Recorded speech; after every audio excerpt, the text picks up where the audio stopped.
Why China is killing Asia's third longest river. Imagine a river that spans over 4,500 kilometers, flowing through 6 countries and providing life to nearly 70 million people. Now picture this vital waterway slowly dying. The Mekong, Asia's third longest river, is facing a crisis that many are unaware of. But what if I told you that one nation with enormous power over this river is the main culprit? Today, we're going to uncover why China's actions are choking the Mekong River and how this could affect millions across Southeast Asia. Buckle up for a deep dive into an environmental disaster in the making geography of the Tibetan Plateau, a land of extreme heights. The Tibetan Plateau is often referred to as the roof of the world. It stands at an average elevation of over 4,500 meters, 14,800 feet, making it the highest and largest plateau on Earth. Enclosed by the Himalayas to the south and the Kunlun Mountains to the north, this region is a fortress of towering peaks, deep valleys, and vast stretches of tundra. Despite its harsh environment, Tibet plays an integral part in maintaining the stability of the Asian climate. The cold, high-altitude landscape acts as a natural water reservoir, with glaciers that release water into the surrounding rivers. This water is not only crucial for local ecosystems, but has far-reaching consequences for countries and populations far beyond Tibet's borders. The rivers of Tibet. Lifelines for Asia. Tibet is often referred to as the water tower of Asia due to the multitude of rivers that originate here. 3 of Asia's major rivers, the Yangtze, Yellow, and Mekong, begin their journeys on the plateau. The Yangtze River, China's longest river, flows eastward from Tibet toward the Pacific Ocean, supplying water to hundreds of millions of people in China. The Yangtze Basin alone accounts for nearly 20% of China's GDP, making it a crucial artery for the nation's economy and development. The Yellow River, known as the cradle of Chinese civilization, also originates in Tibet. Flowing eastwards, it provides water for agriculture and industry, sustaining millions in northern China. The Mekong River, though originating in Tibet, takes a different course, heading south through China, Laos, Myanmar, Thailand, Cambodia, and Vietnam. The Mekong is the primary source of fresh water for nearly 70 million people and supports the livelihoods of millions more through its fishery and agricultural output. The Mekong River, a lifeline for Southeast Asia. The Mekong River is unique in its path, as it doesn't follow the traditional eastward flow like the Yangtze and Yellow rivers. Instead, it flows south, weaving its way through Southeast Asia and sustaining the agricultural heartlands of countries like Cambodia, Vietnam, and Laos. Spanning over 4,500 kilometers, the Mekong River serves as the primary source of fresh water for almost 70 million people. It's not just a source of drinking water, but also vital for food security. The river is one of the world's most biodiverse water systems, supporting around 20% of the world's freshwater fish supply. The Mekong Delta, particularly in Vietnam, produces half of the country's rice exports and a significant portion of its fruit and fish. However, despite its importance, the Mekong is currently facing a dire situation. Over the years, water levels have significantly dropped, causing a cascade of environmental and economic problems. These changes can largely be attributed to human intervention, particularly the construction of dams in the upstream region. The damming of the Mekong. China's role. The construction of dams has been one of the most significant human activities to impact the Mekong River. While Southeast Asian nations have built small dams along their stretch of the river, the majority of the impact comes from China, where the river is known as the Lancang. Since the 1990s, China has embarked on an aggressive dam building spree, constructing over 11 dams along the Lancang River, with more planned in the coming decades. These dams are part of China's ambitious energy agenda. Located in the steep, high-altitude stretches of the river, these dams harness the fast-flowing waters to generate hydroelectric power. However, the environmental cost of this infrastructure is immense. Unlike the smaller dams downstream in Laos and Cambodia, these Chinese dams are built directly on the main river course, and their sheer scale is causing irreversible changes to the Mekong's natural flow.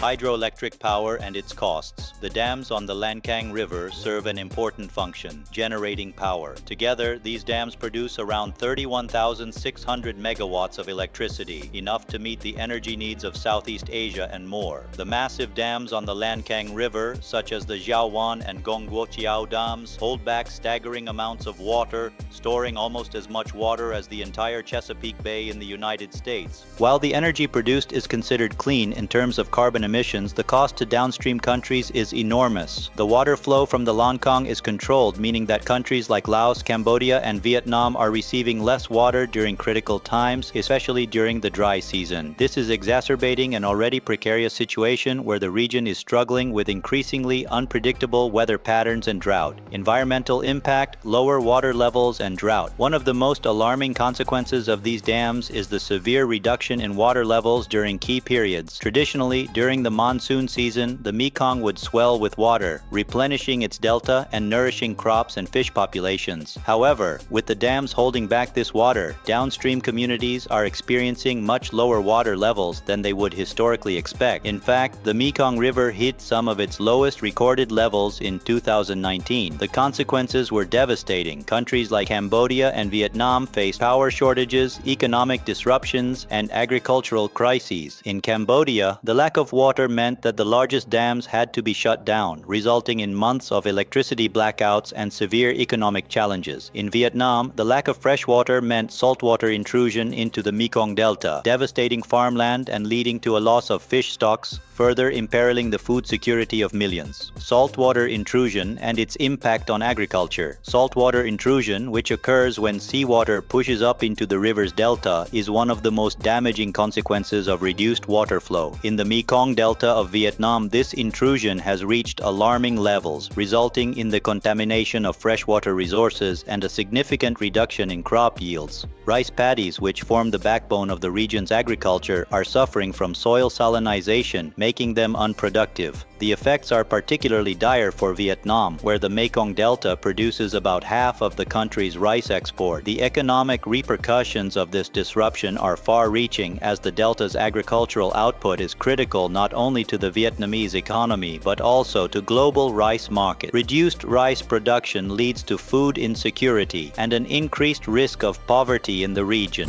China's unilateral control and regional tensions. Perhaps the most contentious issue surrounding the dams on the Mekong is the unilateral control exerted by China over the river's flow. Despite the critical importance of the Mekong to Southeast Asia, China has refused to join regional efforts to manage the river cooperatively. The Mekong River Commission, which includes countries like Laos, Cambodia, Thailand, and Vietnam, has sought to address issues surrounding water usage and dam construction, but China has not participated in these efforts. This lack of transparency and cooperation has created tensions between China and its downstream neighbors. Southeast Asian nations have raised concerns about the impact of Chinese dams on their water supplies, agriculture, and economies, but have had little recourse to address these grievances effectively. The situation has become a diplomatic and environmental crisis that requires urgent attention from all involved parties. The future of the Mekong, a call for sustainable management. The future of the Mekong River and the livelihoods of millions of people who depend on it depends on the cooperative and sustainable management of its water resources. Solutions must be found that balance the need for hydropower generation with the needs of downstream countries for water, food, and energy security. There is a need for a more transparent and cooperative approach to managing the Mekong. China must recognize the importance of maintaining the river's natural flow, while Southeast Asian countries must work together to find solutions that protect their shared resource. Whether through better water sharing agreements, technology-driven innovations in hydropower, or improved environmental protections, the goal must be to ensure the long-term sustainability of the Mekong River. Focusing on the Mekong River, its environmental and geopolitical challenges, and the impact of China's dam construction. It covers the human, economic, and environmental consequences of the changes happening in the region. If you'd like further sections or more detailed explanations on any particular topic, feel free to ask.